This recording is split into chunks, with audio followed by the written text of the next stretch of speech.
Muy buenas noches con todos los participantes. Hemos abierto nuestra aula virtual. Continuamos con el segundo curso virtual de actualización en cardiología organizado por la Sociedad Ecuatoriana de Cardiología Núcleo de Pichincha. Hoy tenemos el módulo Corazón y Diabetes. En breve vamos a iniciar. Recordarles que este es un curso de educación médica continua que cuenta con el aval universitario de la Universidad de las Américas. Finalizados los módulos, ustedes reciben en su correo electrónico las evaluaciones, las mismas que al finalizar se computan con la asistencia que requiere el 70% y se van emitiendo los diplomas tanto de aprobados como de asistentes. Muchísimas gracias a todos. Las conferencias igual están colgadas en la página YouTube de la Sociedad Ecuatoriana de Cardiología, a la misma que pueden acceder. Mientras se sigue conectando el resto de participantes, recordarles que la calidad de la transmisión está relacionada con el internet que cada usuario disponga para su conexión, por lo que le recomendamos que trate de conectarse a una red Wi-Fi estable, así su señal será de mejor calidad. Si se pierde la transmisión o pierde audio, por favor presione el botón rojo con la palabra que tiene la palabra reconectar en la parte superior de sus pantallas. De inmediato regresarán a la conferencia. Si usted se ha conectado desde una computadora, el chat del evento se encuentra hacia el lado derecho. Y si está conectado desde un celular, este está ubicado en la parte baja del mismo. Allí podrá realizar sus consultas o sus preguntas al speaker de esta noche. Muchísimas gracias a todos. Les dejo con la moderadora de la noche, doctora Jenny Ortiz. Bienvenida. Adelante, doctora. Buenas noches con todos. Como hemos dicho y como han anunciado, continuamos con el programa de Educación Médica Continua, el segundo curso virtual de actualización en cardiología organizado por la Sociedad Ecuatoriana de Cardiología Núcleo de Pichincha. El tema falla cardíaca y diabetes mellitus, nuevas terapéuticas, siendo la expositora la doctora Alexandra García.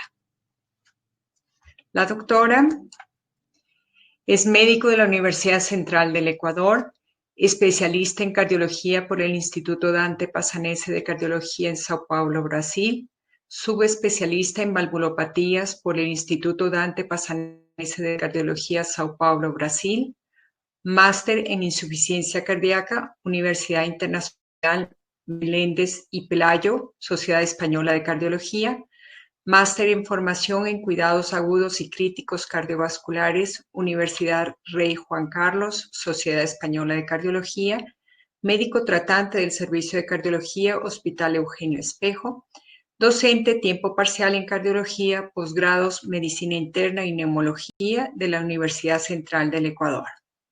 Buenas noches, doctora.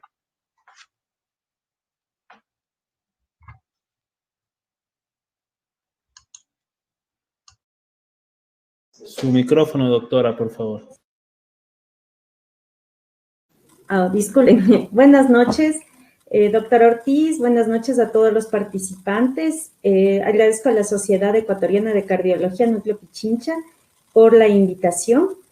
Y vamos a dar inicio a la conferencia, al tema de hoy, que es un tema muy interesante y de alto relieve, dada los últimos estudios actuales. Permítame, solo comparto pantalla para dar inicio.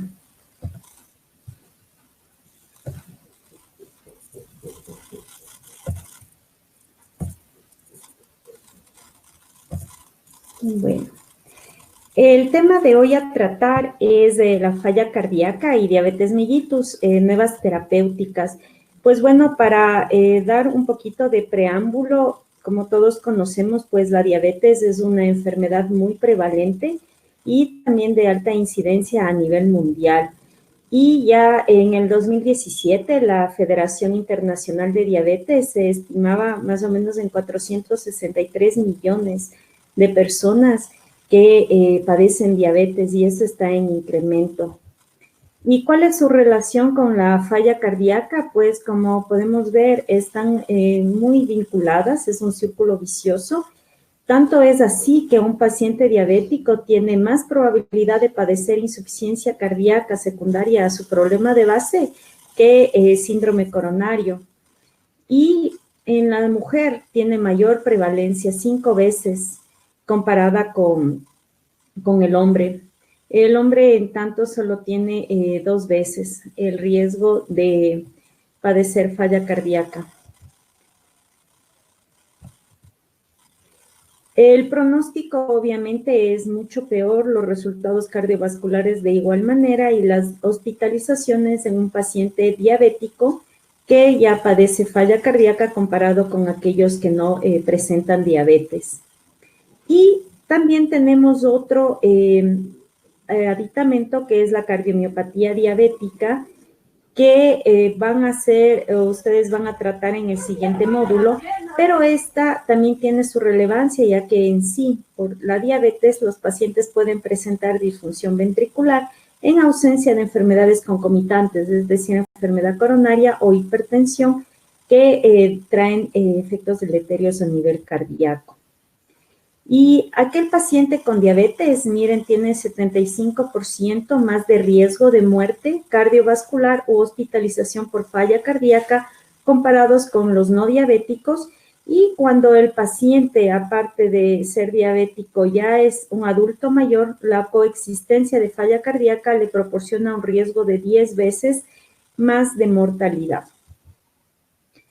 ¿Qué dicen los estudios? La evidencia, la prevalencia de falla cardíaca en pacientes diabéticos es más o menos, bordea entre el 10 hasta el 30% en diferentes series y estudios realizados, y la prevalencia de diabetes en pacientes con falla cardíaca, como ustedes pueden ver en varios de los estudios principales realizados, también puede llegar hasta un 40%, en torno de un 40%, en pacientes con falla cardíaca. En un metaanálisis que incluyó 12 ensayos con 381.725 pacientes, más o menos realizado en 3 años, miren, la diabetes per se dio un hazard ratio de 1.28 de muerte de todas las causas, 1.34 de muerte cardiovascular, 1.35 de hospitalización, 1.41 de muerte por todas las causas y hospitalización. ¿Y por qué presento esto? ¿Por qué damos relevancia? Porque a partir de todos estos datos que estoy proporcionando, también pues se hicieron varios estudios que los veremos en adelante. Aquel paciente con falla cardíaca, miren, tiene prevalencia 4 veces de padecer diabetes, es decir, el 20%, y el 40% de diabéticos que están hospitalizados por falla cardíaca. Entonces, de ahí que, como les mencioné al inicio, es un círculo vicioso. La hemoglobina glicosilada sí está asociada a incremento de la incidencia de falla cardíaca. Tanto es así que por cada incremento de 1% hay un 8% de incremento de riesgo de padecer falla cardíaca. Pero el control glicémico intensivo se vio que tuvo más impacto en complicaciones microvasculares de diabetes. Esto se vio en los estudios Advance, ACOR y el UCAPDS. Y el efecto, en cambio, en la falla cardíaca, en la aparición de esta, fue independiente de la glicemia. Esto es un dato muy interesante e importante de guardar, por lo que veremos más adelante. ¿Y qué pasa con la falla cardíaca y diabetes? Pues, como les mencionaba, que es un círculo vicioso, aparte de la alteración en el metabolismo de glucosa, de la insulinoresistencia que conocemos, también se desencadenan varias cascadas, varios sistemas. Hay estrés oxidativo, hay inflamación concomitante. Esto va a contribuir a fibrosis, a remodelado cardíaco, disminución de la compliance cardíaca y obviamente a disfunción tanto diastólica como sistólica. También la insulinoresistencia está relacionada con disfunción autonómica y miren acá también todas estas cascadas inflamatorias también contribuyen a hipertensión, a aterosclerosis y todo esto contribuye en conjunto a que haya aparición de remodelamiento, apoptosis, alteración en la utilización de metabolitos, tanto de glucosa, ácidos grasos, en la alteración de función mitocondrial y esto deriva en falla cardíaca. Aparte de convertirse en un mecanismo de un círculo vicioso, miren, hay una activación neuroendocrina, a su vez, relacionada con lo que mencioné previamente, la insulinoresistencia. Se produce disfunción mitro y matrovascular y no solo, miren, está implicado tanto corazón con alteración metabólica de glucosa, sino que también ya vamos implicando a el hígado. Se sabe que muchos pacientes con diabetes van a tener también esteatosis hepática, que es parte de lo que es el síndrome metabólico, y también muchos pacientes van a tener disfunción endotelial. Todo esto va a correlacionarse con las otras patologías previamente mencionadas. La interdependencia es sistémica, es decir, si yo tengo un paciente diabético, es un paciente que si no está bien controlado con el tiempo, pues va a ser un paciente que tenga falla de varios órganos, principalmente corazón, y también, como todos sabemos, riñón. No olvidemos que una vez que el paciente ya instaura un cuadro de falla cardíaca, obviamente tiene también alta probabilidad de desarrollar falla renal y lo que conocemos como el síndrome cardiorrenal. ¿Qué pasa? También datos interesantes y por qué menciono esto por todo lo que veremos más adelante. En cuanto a la energía miocárdica, cuando un paciente está con falla cardíaca, la recaptación de glucosa y ácidos grasos en el miocito va a estar incrementado y en tanto que la recaptación y oxidación a nivel mitocondrial disminuye. Esto va a producir acumulación de metabolitos intermedios en el citosol con señales maladaptativas, lo que conduce a lipólisis, lipotoxicidad y comenzamos con disfunción diastólica. Y también hay una mayor utilización de cuerpos cetónicos. En cambio, en la diabetes, los niveles plasmáticos en los ácidos grasos, como pueden ver acá, están bastante elevados, más que la glucosa, que obviamente también está elevada. Hay alteración de insulina, hay insulinoresistencia, hay activación del receptor PPAR-alfa, que esto minimiza utilización de la glucosa, lo que da o produce un miocardio menos flexible. Se da un cuadro de ineficiencia energética. ¿Por qué? Porque se utiliza la oxidación de ácidos grasos, aumenta en 11 veces el uso de oxígeno por unidad de carbono en comparación a cuando se oxida la glucosa. Se da un desacoplamiento mitocondrial, hay deterioro en la producción eficiente de ATP, es decir, los pacientes con diabetes a nivel miocárdico tienen ineficiencia energética por una vía que es más afectada por alteración de incremento de o mala utilización de ácidos grasos. En cambio, en la falla cardíaca, como les mencioné previamente, las dos vías, ácidos grasos y glucosa, están alteradas. Pero no olvidemos que los dos tienen una ineficiencia mitocondrial, o sea, no hay un adecuado metabolismo mitocondrial. ¿Qué pasa con la diabetes? El enfoque glucocéntrico en años anteriores al 2015 es el que predominaba, pero tenemos un cambio de paradigma en el tratamiento. Ya no nos quedamos con el enfoque glucocéntrico, sino que vamos a un enfoque multifactorial.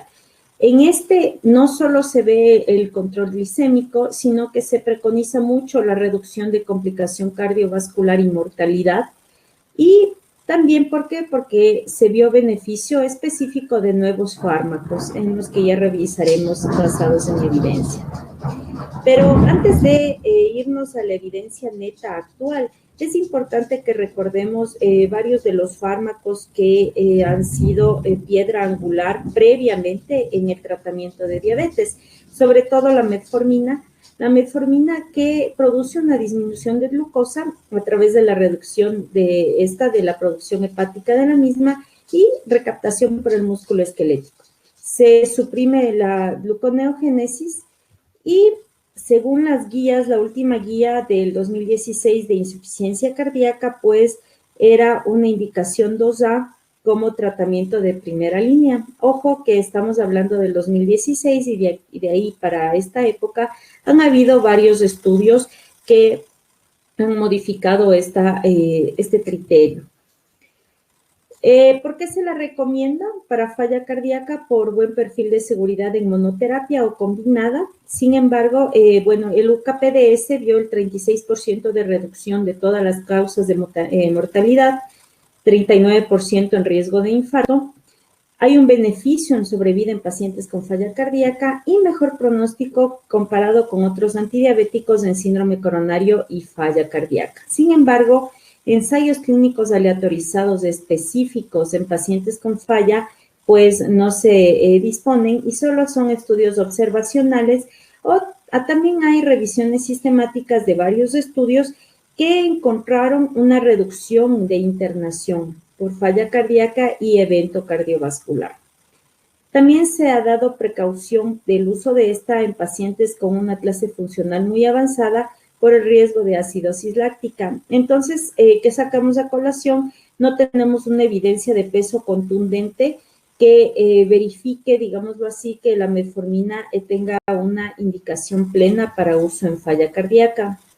Las sulfonilurias, sobre todo glibenclamida, limepirida, que son usadas en algunos pacientes diabéticos aún, son secretagogos de insulina, estimulan glucogénesis y la lipogénesis, pero no presentan resultados concluyentes en mortalidad cardiovascular.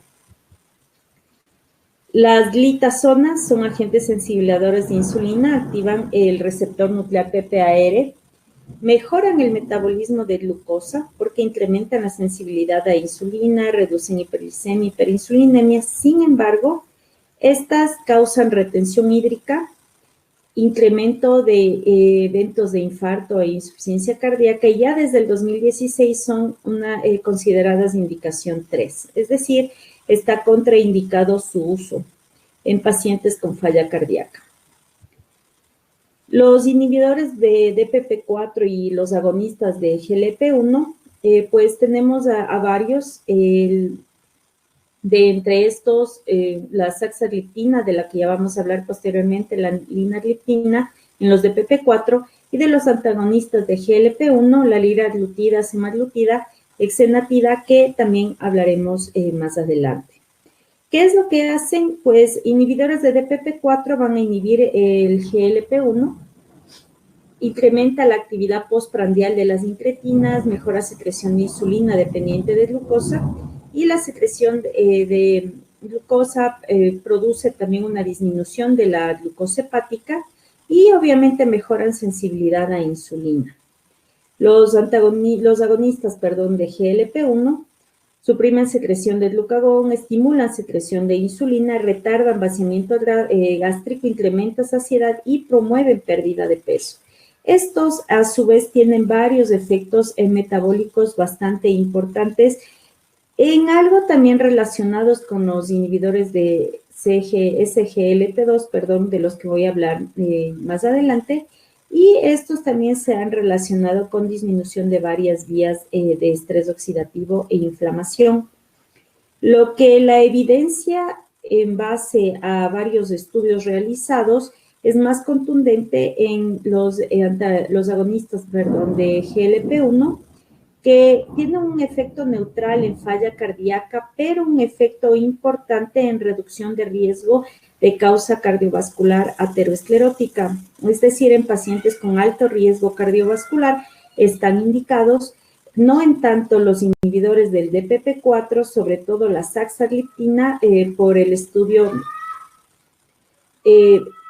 la saxagliptina está contraindicada porque aumentó el riesgo de hospitalizaciones por falla cardíaca. Y los otros inhibidores de DPP4 tienen efectos neutrales. El estudio Sabortini que vio o estudió la saxagliptina es aquel que encontró el aumento de hospitalizaciones por falla cardíaca y este es el que ha determinado o ha orientado más bien que sea contraindicado su uso en pacientes con falla cardíaca. Entonces, de la evidencia que les he mencionado al momento, tenemos que los agonistas de GLP-1 están indicados, tienen bastante indicación favorable para su uso en pacientes con alto riesgo cardiovascular y diabetes. No en tanto los inhibidores de DPP4 tienen efectos neutrales. Las glitazonas, como les mencioné por estudio PROACTIVE y RECORD, están contraindicadas en pacientes con falla cardíaca, son indicación 3. Entonces, ya un resumen de lo que he hablado hasta el momento. La metformina está a favor de su uso en falla cardíaca, sin embargo, no tiene evidencia contundente por ensayos randomizados en falla cardíaca. El peso de riesgo-beneficio no está totalmente dilucidado, pero hay una tendencia en estudios observacionales a favorecer su uso en falla cardíaca. Las sulfonilureas, como les decía, los resultados no son tan contundentes, tampoco tiene ensayos randomizados. Los agonistas del GLP-1 están más a favor con efecto neutro de falla cardíaca y más a favor en beneficio de causas cardiovasculares de causa aterosclerótica. Los inhibidores de DPP4 no tienen un efecto ni para parte de aterosclerosis o de alto riesgo cardiovascular como para falla cardíaca para su uso, no olvidando que la saxagliptina está contraindicada. Y por eso es que nos quedamos con los inhibidores de CGLT2. ¿Qué pasa con los inhibidores de CGLT2? Los representantes de este grupo de fármacos, la canaglifosina, empagliflozina y dapagliflozina, son fármacos, digamos, de un uso o recomendación reciente. ¿Qué es lo que hacen en sí? Inhiben la reabsorción renal de glucosa. Pero aparte de este mecanismo, pues se ha demostrado por varias vías que producen natriuresis, glucosuria y todo esto veremos en esta diapositiva que espero que la puedan ver. A nivel cardíaco, pues produce varios mecanismos potenciales de su beneficio, pues mejoran la utilización de energía miocárdica. Como ya les mencioné, en falla cardíaca hay mucha alteración de esta energía, disminuye las vías inflamatorias, también mejora o disminuye, digamos, el remodelamiento. También se ha visto que hay disminución en isquemia, en reperfusión, no en tanto, no tienen un efecto tan importante en causa cardiovascular aterosclerótica como en falla cardíaca. Hay también una inhibición del intercambiador de sodio-hidrógeno, no olvidemos, esto es uno de los mecanismos principales a nivel molecular descritos por se preconiza mucho que este es uno de los más importantes en su efecto a nivel miocárdico. Disminuye por ende el estrés oxidativo, disminuye la actividad de SGLT1, disminuye la grasa epicárdica a nivel cardíaco. A nivel renal, aparte de incrementar la diuresis, natriuresis, también disminuye la glucosa sanguínea, disminuye la hiperuricemia, hay activación del intercambiador del sodio hidrógeno que también lo inhibe y mejora también el metabolismo a nivel renal. A nivel de la vasculatura, de igual manera, tiene beneficios, disminuye la presión sanguínea, la inflamación, incrementa las células progenitoras de las células vasculares, mejora la función vascular y también a nivel metabólico produce una pérdida de peso, inhibe también el sistema simpático, por ende también se relaciona con disminución de presión arterial, incrementa eritropoiesis. Todos estos mecanismos, como ustedes vieron que había un círculo vicioso, pues obviamente estos mecanismos dan un efecto global importante para mejora a nivel de falla cardíaca y de función renal. A nivel de corazón, no olvidemos que todos estos mecanismos son los que permiten que haya una mejora en la eficiencia energética de lo que les hablé anteriormente. A nivel renal, obviamente, si hay mejora de la eficiencia energética, también va a mejorar la función renal que veremos ya en los estudios que se han realizado. Entonces, estos son mecanismos potenciales que les he hablado. No todos no están totalmente dilucidados. Son varias las vías metabólicas en las que se ha visto un beneficio, una acción de los inhibidores de SGLT2. Sin embargo, como les menciono, no está del todo dilucidado. Todavía hay varios estudios mecanicísticos para dar más claridad en todo el beneficio que estos fármacos producen. En cuanto a la evidencia, ya hablando en sí de nuestro tema de nuevas terapéuticas, varias guías, desde el estudio EMPA-REG OUTCOME del 2015, ya empezaron a dar como una importancia a la recomendación de estos inhibidores de SGLT2 en pacientes diabéticos y con falla cardíaca. Como ustedes pueden ver, desde el 2016 ya comenzaron las recomendaciones.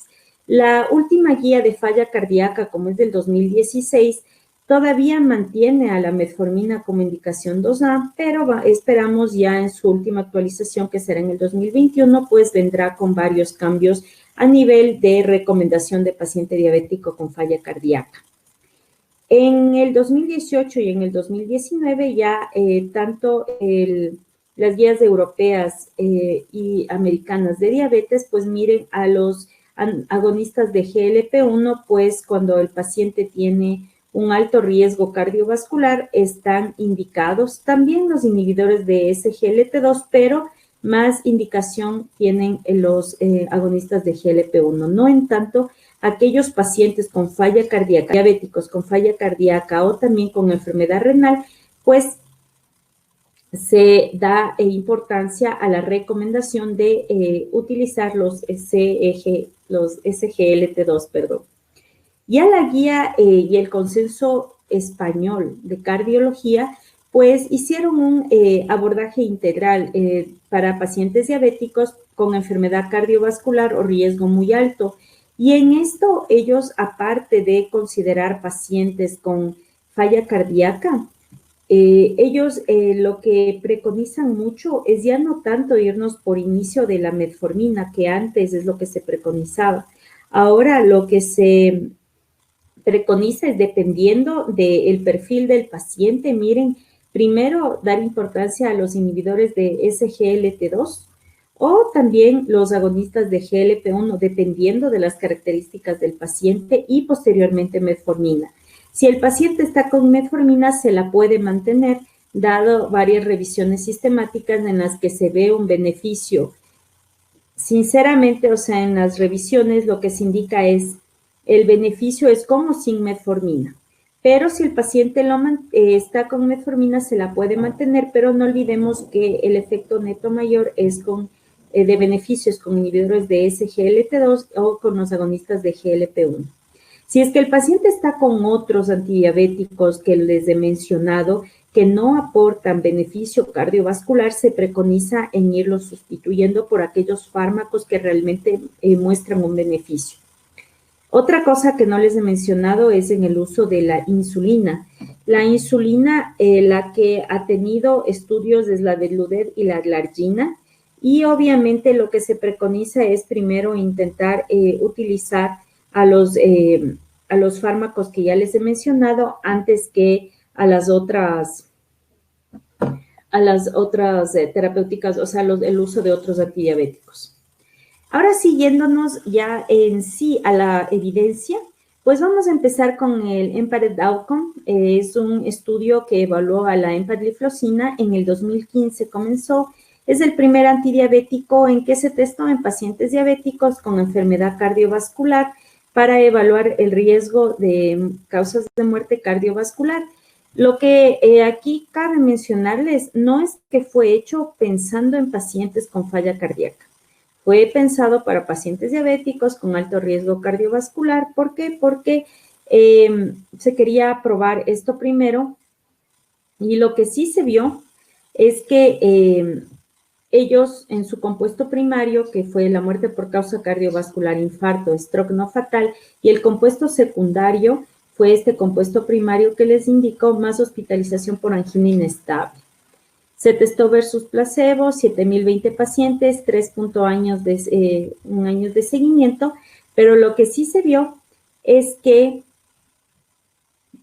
hubo una reducción del 35% de hospitalizaciones por falla cardíaca, una reducción del riesgo de 32% en muerte por cualquier causa. Ojo, esto fue una serendipia que se llama, porque no estaban buscándolo, pero se encontró y fue muy llamativo, así como el efecto nefroprotector, 39% de disminución del riesgo de progresión de falla renal cuando se testó versus placebo con una diferencia estadística importante. Este fármaco se vio en los estudios, o sea, en los subanálisis, que este efecto fue independiente de la hemoglobina glicosilada y fue el primer fármaco ya demostrando beneficio tanto cardiovascular como su endpoint primario, como también esto, que es muy importante, la disminución de hospitalizaciones por falla cardíaca. Y como ustedes pueden ver aquí en las tablas, pues la empaglifosina cumplió su cometido, que fue disminución de muerte por todas las causas, su outcome primario, y también, lo más importante, disminución de hospitalizaciones por falla cardíaca. Vino otro estudio, el CANVAS, y en el CANVAS también testó más de 10.000 pacientes la reducción del MACE, que fue similar también a lo que se vio en empagliflozina, 14%, reducción de 33% de hospitalización por falla cardíaca independiente del fenotipo. Aquí, pues, obviamente, como estuvo más testado como un endpoint primario de causa cardiovascular, de infarto y stroke, fue otro hallazgo de este fármaco y no se especificó si era con falla cardíaca reducida, preservada o intermedia. Entonces, solo se vio en sí la reducción por falla cardíaca. Y como ustedes pueden ver aquí también, que en cuanto a protección renal, se vio, miren, 40% en la reducción de que el paciente empeore su problema renal, también bastante favorecedor para canaglifosina en comparación con placebo. Entonces, este es otro fármaco que también evidenció un beneficio importante, aunque no se estaba buscando este endpoint. Vino luego la dapagliflozina con el Declare TIMI 58 y este también pues fue evaluado como endpoint primario, muerte por causa cardiovascular, infarto no fatal, stroke. Y también lo que sí se vio aquí, ya se estaba evidenciando o buscando el compuesto primario, muerte por causa cardiovascular, pero también esto, hospitalización por falla cardíaca. A su vez que también se evaluó la parte renal, porque como ustedes pueden haber visto, tanto en el CANVAS como en el EMPARED Outcome, ya se dieron beneficios. También se testó un grupo importante de pacientes, 17.160 pacientes, un seguimiento importante, 4.2 años, y hubo disminución de hospitalización por falla cardíaca igual, independiente del fenotipo. Lo que sí se vio, es una reducción de muerte de causa cardiovascular en pacientes con falla cardíaca con fracción de eyección reducida. Y miren, algo importante también, reducción de progresión de enfermedad renal. Es decir, en los 3 ensayos que ya les he mencionado, se ve esta tendencia. Reducción de hospitalización por falla cardíaca y también reducción de progresión de enfermedad renal. Bueno, acá solo un detalle en pacientes con más de 60 ml por minuto por 1.73 metros cuadrados en el filtrado glomerular. Entonces, igual, miren, tenemos el beneficio. Yo hablándoles en sí, estamos más centrándonos en lo que es falla cardíaca. Y a partir de estos estudios, miren que comenzó desde el 2015, hablándoles ya que fue una serendipia, es que sí, o sea, se evaluó ¿Qué está pasando en estos pacientes? El beneficio es más en pacientes solo diabético. Cabe mencionarles, como ya les dije, que fue independiente de la glicosilada. También se vio beneficio, miren, importante en la parte renal. Y haciendo ya un resumen de estos tres, el Parent Outcome, el Canvas, el Declare, se vio, como les dije, haciendo una comparación de las tres, que se mantenían estos hallazgos importantes, y el Credence, que es de canaglifosina y más enfocado en pacientes con una función renal más deteriorada, que pues aquí se demostró también un beneficio importante de canaglifosina en la parte de protección renal.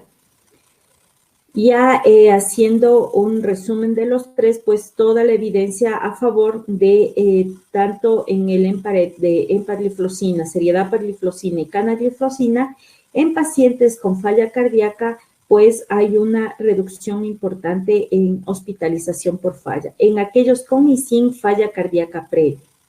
Eso es también algo muy importante porque, como les dije, la presentación de un paciente o complicación más común cardiovascular de un paciente diabético, antes creíamos que era la parte de síndrome coronaria, es decir, aterosclerótica, pero estoy ya evidenciando por varios estudios que es más falla cardíaca.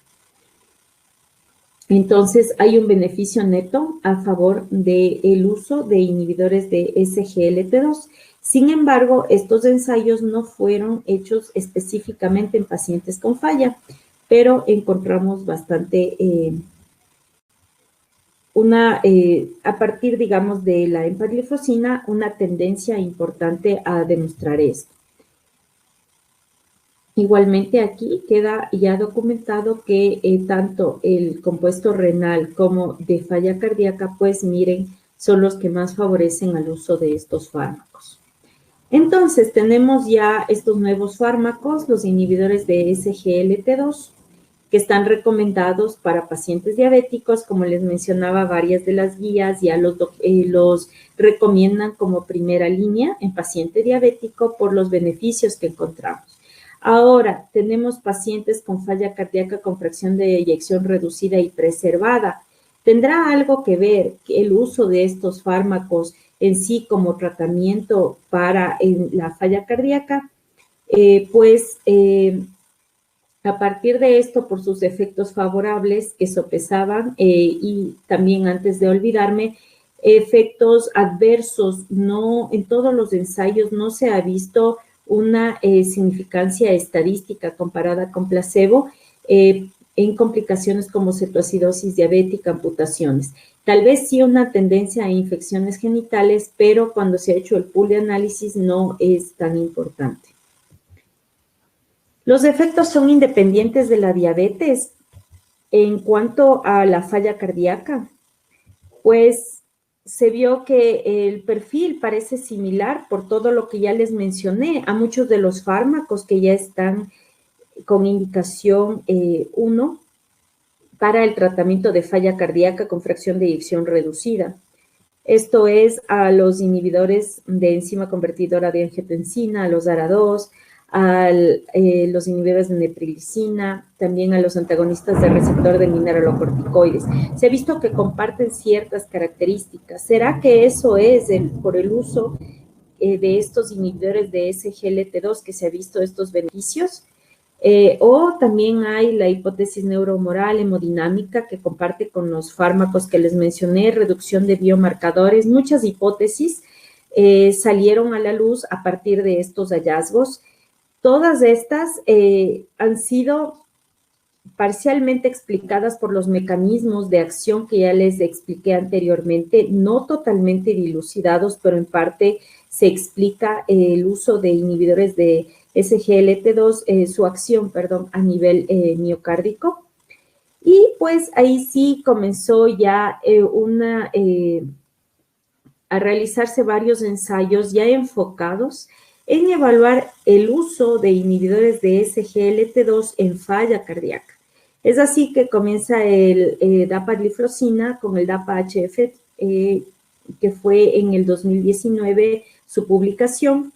Este ya fue un ensayo randomizado placebo controlado en el que, miren, se randomizaron 4.744 pacientes, aquellos con falla cardíaca, o sea, ya con diagnóstico de falla cardíaca, con una fracción de eyección igual o menor a 40%, es decir, con una insuficiencia cardíaca con fracción de eyección reducida, ojo, con un NT-proBNP dependiendo de las características del paciente, si estaban hospitalizados y por falla cardíaca dentro de los últimos 12 meses, más de 400, y con fibrilación auricular, más de 900 de NT-proBNP.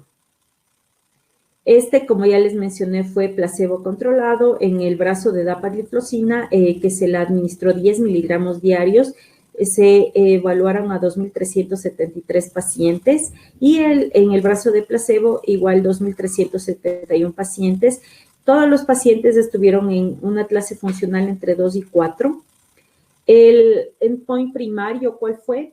Muerte cardiovascular. Aquí sí miren ya hospitalización por falla cardíaca o visitas por falla cardíaca descompensada al departamento de urgencias. Se vio un hazard ratio, miren, de 0.74 con una P significativa a favor de dapagliflozina.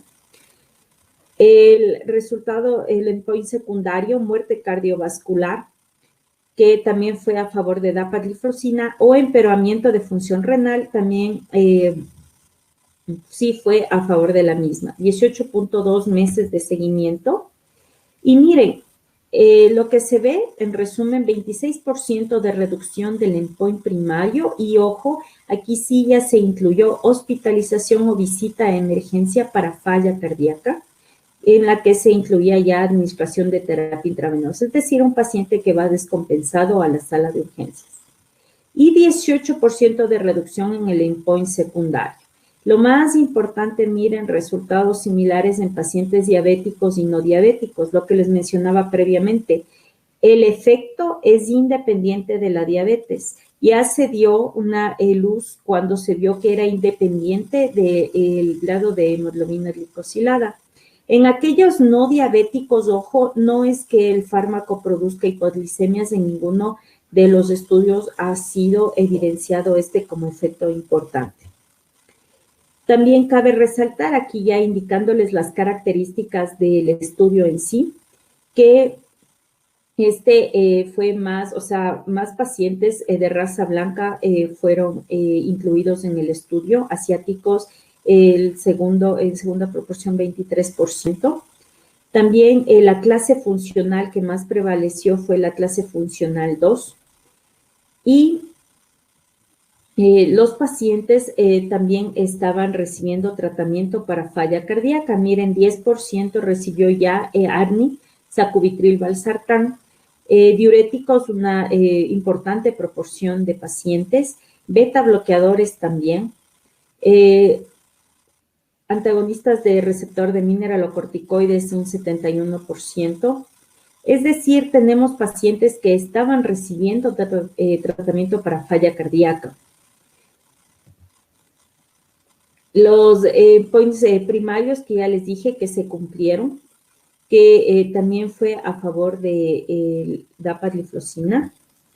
Y aquí las curvas, miren, en el endpoint primario se vio una importante reducción, como les digo, 26%, tanto en el endpoint primario como en la hospitalización por falla cardíaca.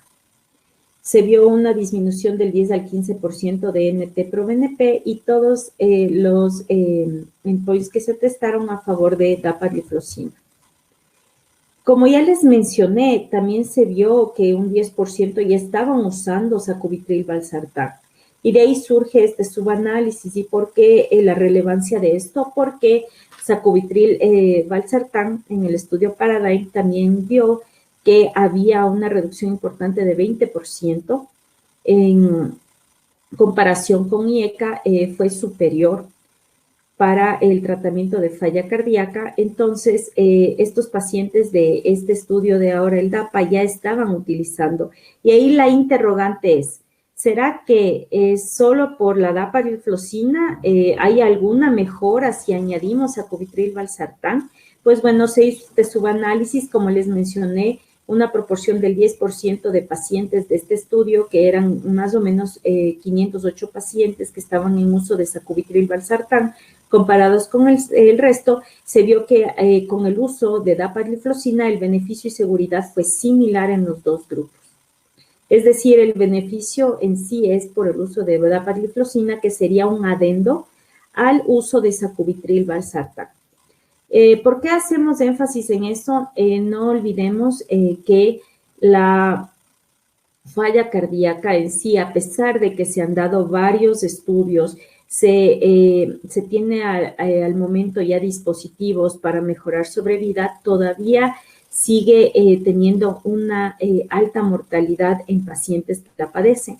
Entonces, si podemos encontrar terapéuticas que vayan sumando a calidad de vida, a mejorar tanto calidad de vida, a dar más años de vida al paciente y en mejores condiciones, pues mucho mejor para los pacientes que la padecen.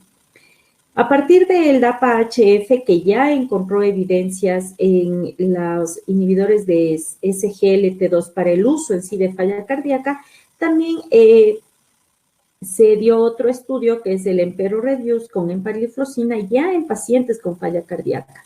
Ojo que el EMPA-OUTCOME era con otro propósito y encontró adicional el beneficio de falla. Este, en cambio, ya fue evaluado para pacientes con falla cardíaca para ver tanto resultados cardiovasculares y renales.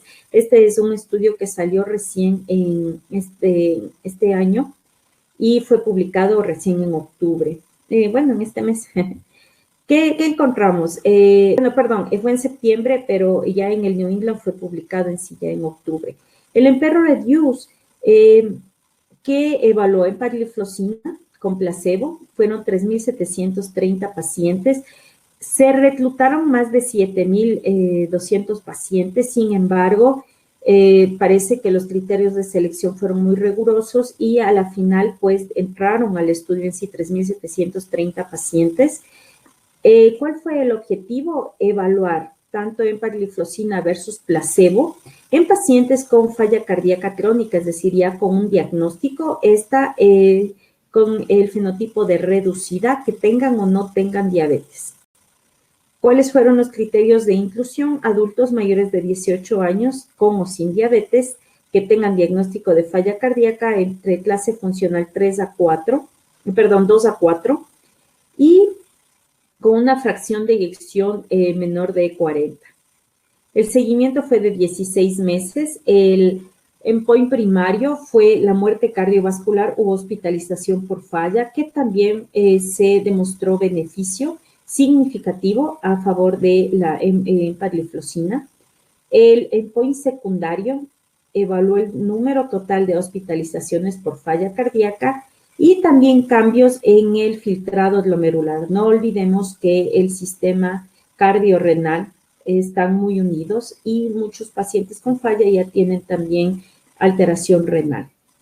¿Y qué es lo que se vio en estos pacientes? Pues miren, el endpoint primario disminuyó el 25% el riesgo con una P estadísticamente significativa. En el primer endpoint secundario, es decir, hospitalizaciones por falla cardíaca, se disminuyen un 30%. Y en el endpoint del filtrado glomerular de la función renal para ver si había una disminución en el tiempo, pues miren, fue significativo disminución del 50% en eventos renales. Entonces, todos estos hallazgos favorecieron a empagliflozina, que pues en la conclusión del estudio pues disminuye el riesgo cardiovascular, hospitalización por falla cardíaca, independiente de si el paciente es diabético o no. Cabe resaltar aquí en el estudio que hubo un 23% de pacientes de sexo femenino. Otra cosa también importante, Latinoamérica, miren, pacientes hispanos, 34%, ya es un porcentaje también ya representativo. La clase funcional, que era la más frecuente, fue con 75%, la clase funcional 2. Los péptidos natriuréticos un poco más altos, en promedio más o menos entre 1800 y 1900. Generalmente lo que randomizaron fue con más de 1000.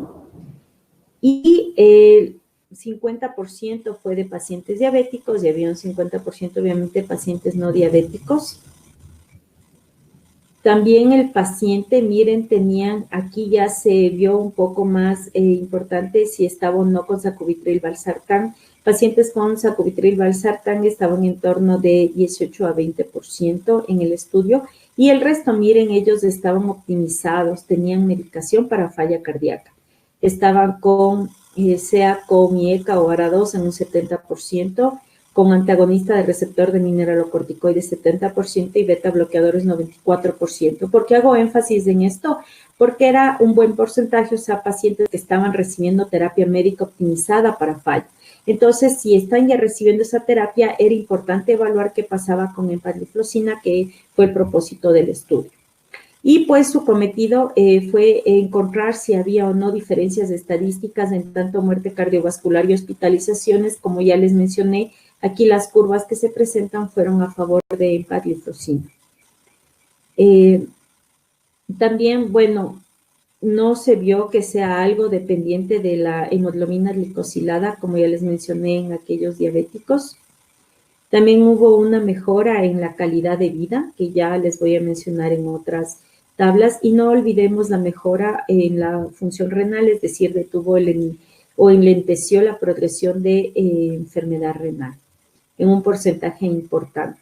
Entonces, todas las características más a favor de empagliflozina. Ojo, también estaba olvidando algo. El promedio de fracción de eyección de estos pacientes fue de 27% menos. Al hacer comparaciones con dapagliflozina, por el estudio DAPA-HF, pues se ve que sí tienen los pacientes con empagliflozina, pues son pacientes un poco más graves que con los de dapagliflozina. Igual aquí vemos que en el tiempo, miren, se mantiene y disminuye la progresión de disfunción renal a empagliflozina comparada con placebo. En subanálisis, que es algo importante que nos interesa en pacientes con falla cardíaca, miren, disminuye el 33% de ingresos por falla para pacientes que requieran unidad de cuidados intensivos. Eso es algo importante porque obviamente no es lo mismo un paciente que va a sala general hospitalizado por falla cardíaca descompensada que uno que ya va a terapia intensiva. No desmereciendo el riesgo, obviamente un paciente que se hospitaliza por falla cardíaca ya tiene riesgo de complicaciones y de muerte. Sin embargo, obviamente sabemos que el patrón va a ser peor o el cuadro va a ser peor si un paciente requiere cuidados intensivos. También otra cosa que disminuye en 36% la hospitalización por falla cardíaca que precisa inotrópico o vasopresor. Eso es algo importante también. Nos habla de que el paciente tiene un perfil hemodinámico no tan alterado en su internación. Es en aquellos que están usando empagliflozina.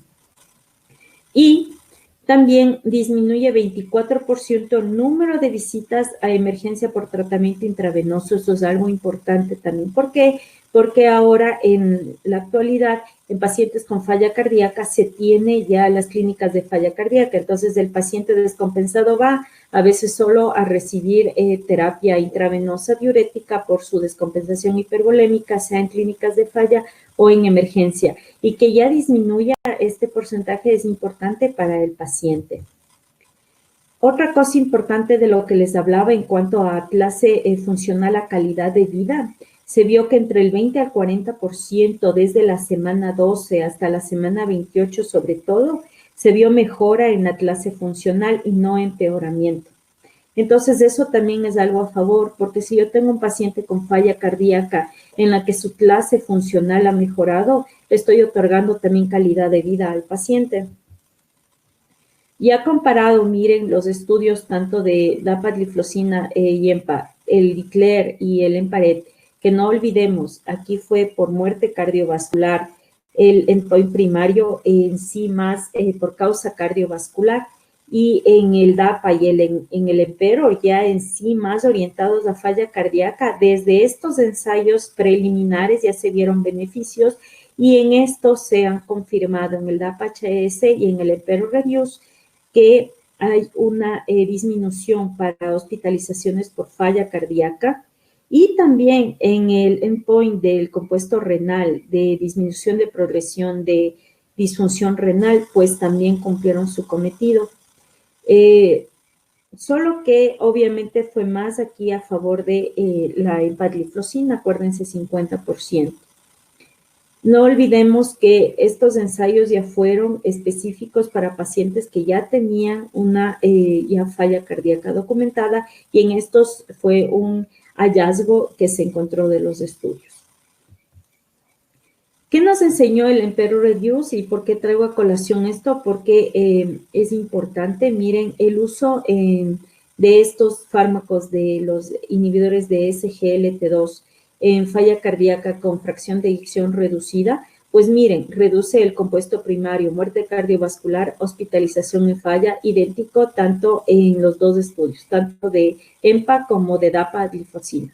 Se ha preconizado una terapia fundacional, si lo hacemos la traducción exacta de inglés, pero es una terapia fundamental ya en pacientes con falla cardíaca.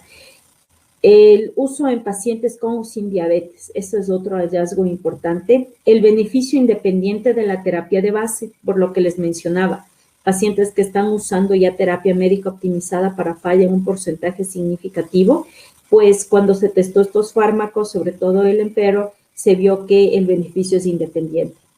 Beneficio temprano, miren, en el DAPA-HF ya se vio una significancia estadística al día 28.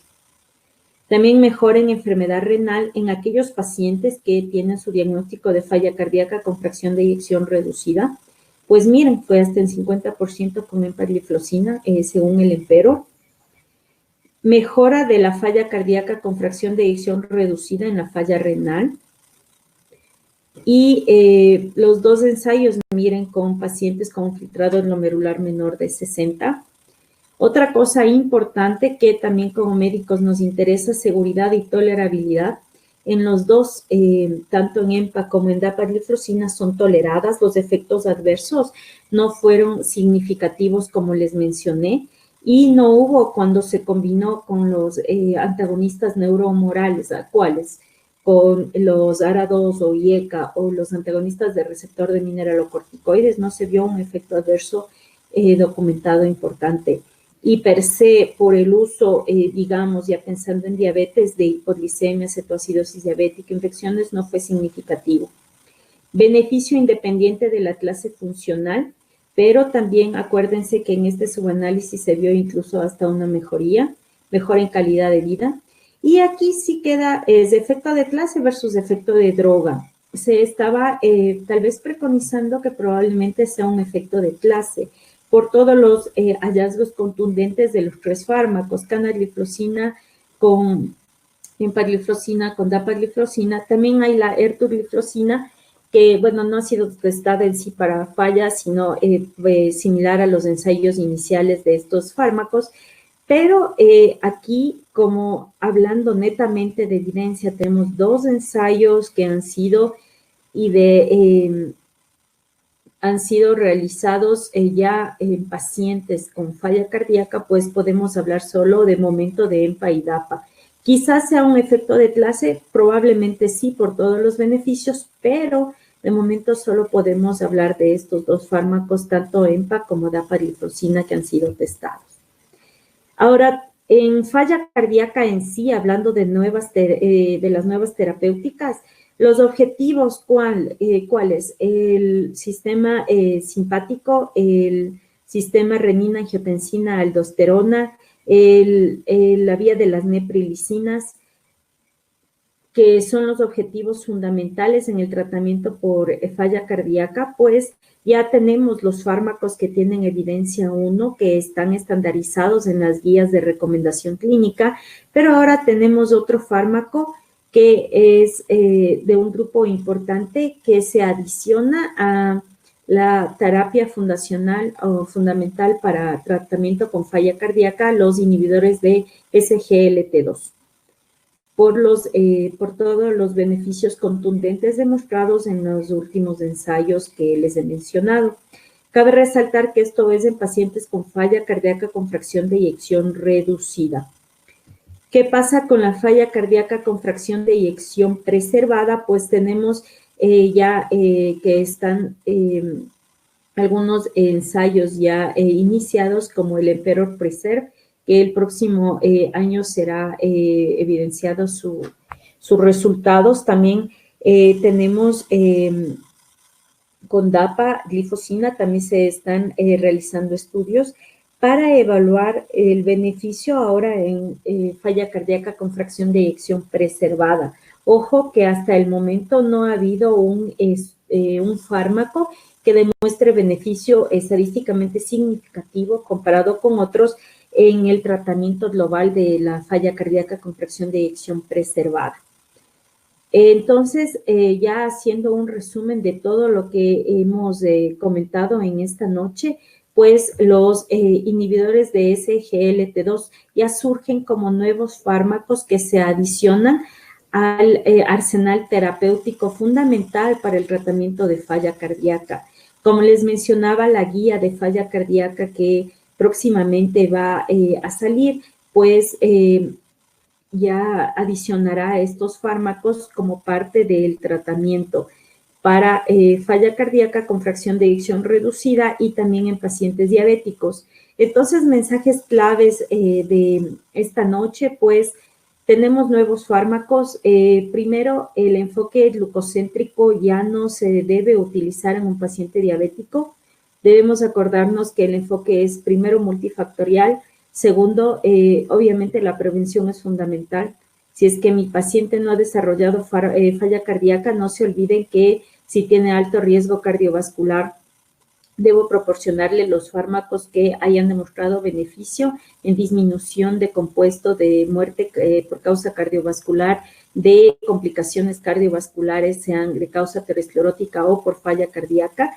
Y en estos están recomendados actualmente por guías y también por el consenso español que les he mencionado, que es el más actualizado, que se utilicen los agonistas de GLP-1 si es que mi paciente tiene más o estoy viendo complicación aterosclerótica, y para falla cardíaca los inhibidores de SGLT2.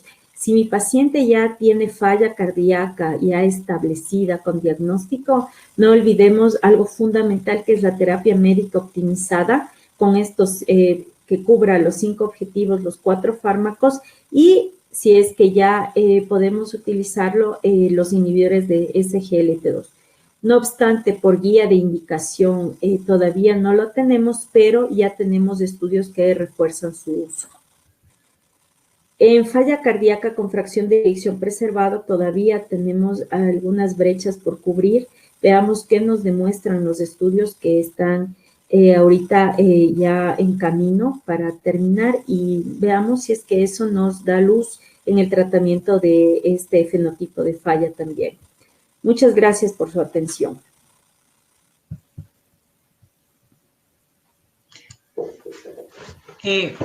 Muchas gracias, Alejandra. Tu conferencia muy interesante, realmente. Varias de las preguntas que se iban presentando las has contestado ya. Sin embargo, te remito una de las preguntas. Dice: buenas noches.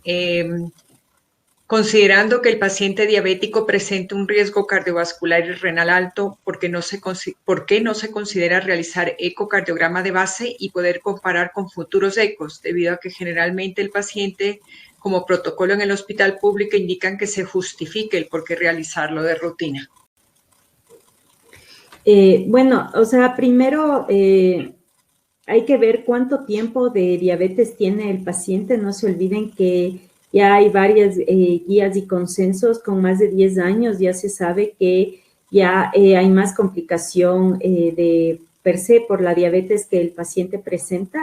Pero, ¿cuál es la indicación? Primero, como les mencionaba, el enfoque ya que es multifactorial, hacer una evaluación clínica amplia del paciente diabético.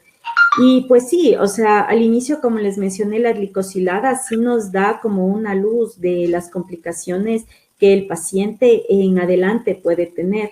Entonces, primero evaluar si ya lo catalogan como un paciente de alto riesgo cardiovascular por su diabetes y factores de riesgo asociados, porque generalmente un diabético ya tiene hipertensión, dislipidemia. Entonces, si el paciente es de alto riesgo cardiovascular, pues sí es importante hacer una valoración cardiológica exhaustiva, porque es una de las complicaciones más frecuentes que tiene el paciente. Ahora, en cuanto a protocolos que se hayan estandarizado en el hospital que los menciona, pues sí sería importante quizás hacer una reunión como para ya hacer un manejo de muchas especialidades, para dar el mejor tratamiento al paciente. Sí es importante que tenga ya estudios de base. Te tengo una pregunta más. En pacientes con síndrome metabólico, actualmente se está atendiendo o se está dando tratamiento con antidiabéticos. ¿Sabes algo de estas nuevas terapias de la inhibidores de SGLT2 en estos pacientes? Ya, en síndrome metabólico en sí, bueno, varios de los estudios vieron así en pacientes que tenían ya un metabolismo, una glucosa alterada en ayunas. No hay tantos estudios que los hayan hecho con esa vía de ver si los inhibidores de SGLT2 iban a dar algún beneficio en sí. De lo que se hace en la práctica rutinaria, dan metformina aparentemente para mejorar o disminuir lo de la alteración de la insulinoresistencia. Pero de inhibidores de SGLT2 que hayan sido testados en síndrome metabólico, no todavía. Lo que sí si es que el paciente tiene síndrome metabólico, usted me habla que no tengan diabetes, ¿verdad? Sí. Pero si para mala suerte también ya tiene falla cardíaca, pues por ahí quizás el tratamiento, pero en sí para síndrome metabólico o algo estandarizado todavía no, a menos que ya tenga diagnóstico. Ok. En honor al tiempo, realmente la conferencia estuvo excelente, más información. Así que vamos a suspender las preguntas. Te agradecemos muchísimo, el nivel estuvo muy alto. Y bueno, vamos a pasar un video de estas jornadas y después para invitarles a las nuevas jornadas del SIAC. Gracias. Hola a todos, soy el doctor Luis Miguel Guerrero Cepeda, cardiólogo clínico especialista en insuficiencia cardíaca y trasplante cardíaco. El día de hoy les envío este mensaje invitándoles a la participación del primer Congreso Interamericano de Prevención Cardiovascular organizado por la Sociedad Ecuatoriana de Cardiología. Tendremos el apoyo de médicos nacionales y extranjeros altamente capacitados para la discusión de los diferentes temas a nivel de la prevención cardiovascular. Les envío un fuerte abrazo.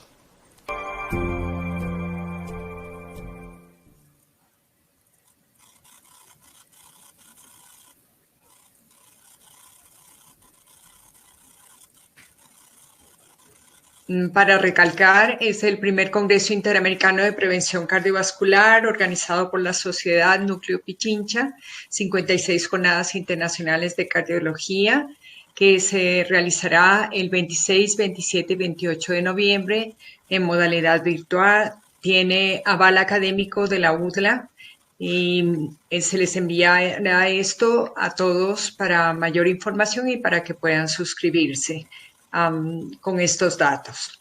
Ha sido un gusto compartir con ustedes. El tema estuvo muy interesante. Agradezco a la conferencista por su excelente participación y a todos por la escucha.